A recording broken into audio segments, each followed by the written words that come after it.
तो अस्सलामु अलैकुम वरहमतुल्लाहि वबरकातुहू।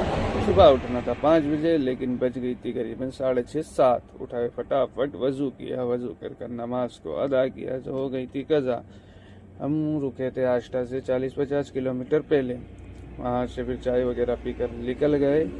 पहुँच गए हम डायरेक्ट आष्टा के कहने। आष्टा में अंदर टर्न मारा, आष्टा सिटी में चलते रहे। उसके बाद हमें जाना था इस कन्नौज रोड पर। इस कन्नौज रोड पर टर्न मारा, टर्न मार कर हम सीधे चलते रहे। कन्नौज से पहले आ गया डाउन सेक्शन। कुछ ये ऐसा लगता है देखने पर, लेकिन बात वही है कि जो फेस टू फेस देखते हैं उसकी कुछ बात अलग ही होती है। लेकिन मुझसे जो बनता है उतना मैं कोशिश करता हूँ कि कुछ नज़ारे आपको दिखाता रहूँ। इस डाउन पर चलते रहे क्योंकि बहुत ज़्यादा लंबा था। उसको पार किया, फिर आगे कुछ ऐसा नज़ारा था, कुछ थे बंदर, इनसे हमने बातचीत की। कन्नौज पहुंचने पर कुछ ट्रैफिक लगा हुआ था। एक कार वाला सामने से खड़ा हो गया। उसको पुलिस वाले समझाने की जगह बोल रहे थे कि तू यहाँ से ट्रैफिक क्लियर कर, आगे जाके लड़ लेना। तो ये है हमारे वहाँ का कानून।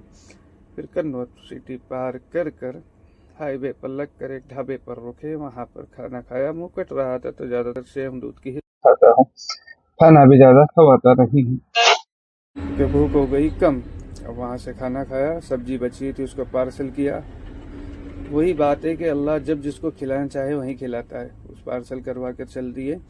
हो गया था हमें ज़ोहर का वक्त। फिर एक टोल पर रुके, अंदर गए, वज़ू वगैरह बनाकर नमाज़ पढ़ी। नमाज़ पढ़कर चल दिए क्योंकि लग रही थी गर्मी। फिर खजूर और जो गुड़ क्या थी, लेकिन उसको एक खाया और फिर रुक गए।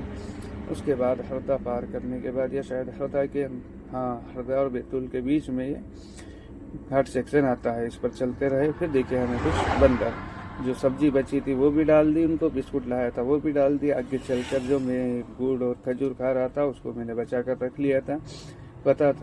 पता नहीं था कि वो इन बंदरों के मुकद्दर का है। फिर उसको पार किया, एक घाट सेक्शन पे वहाँ पर रुक गए, गाड़ी के ऊपर चढ़े, कुछ गाड़ी की घाट सेक्शन की वीडियो बनाई। फिर कुछ इस शाम का नज़ारा ऐसा था। फिर एक टोल आ गया बैतूल के पहले। अब हमें होने वाला था मगरिब का वक्त, लेकिन हमने अभी नमाज नहीं पढ़ी। बैतूल को पार किया, सोचा था खाना वगैरह खा के 8 बजे तक के मगरिब और इशा साथ में पढ़ लेंगे, जमा कर लेंगे। फिर वहाँ से चलते रहिए। नमाज को की अदा शायद तक कि हाँ, नमाज अदा करके चल दिए। हम पहुँच गए महाराष्ट्र बॉर्डर पर। महाराष्ट्र बॉर्डर पर हमने पर्ची वगैरह कटवाई, जो लेन देन करना था वो किया।